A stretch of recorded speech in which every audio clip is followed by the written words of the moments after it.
എവിടേക്കാ പോണു? എന്റെ മോന് ജോലി കിട്ടി. അപ്പൊ അമ്പലം വരെ ഒന്ന് പോവാന്ന് വിചാരിച്ചു. 10 പേർക്ക് അന്നദാനം കൊടുക്കാന്ന് വിചാരിച്ചു. സന്തോഷായി മോനെ, സന്തോഷം. ദൈവേ, ഇവനും ജോലി കിട്ടിയ നെഞ്ചും വയറ് മെരിഞ്ഞിട്ട് വയ്യ. എന്റെ ദൈവമേ, എത്രയും മോനെ ശമ്പളം?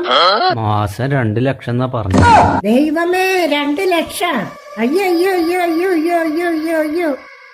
തക്കുട് മുക്കുട് ദങ്കുട് മുങ്കുട് ഓം ക്രീം. ഇവന്റെ ജോലി എനിക്കറിയായിരുന്നു ഇവനെ കൊണ്ട് നിങ്ങൾക്ക് ഉയർച്ചയുണ്ടാവുള്ളൂ. അപ്പുറത്തിപ്പുറത്തൊന്നും പറയാൻ നിൽക്കണ്ട. എല്ലാരും ഒരു വാക്കിയാ, ഒക്കെ പ്രാവാൻ നിൽക്കും. സന്തോഷായി മക്കളെ, പോയിട്ട് വാ.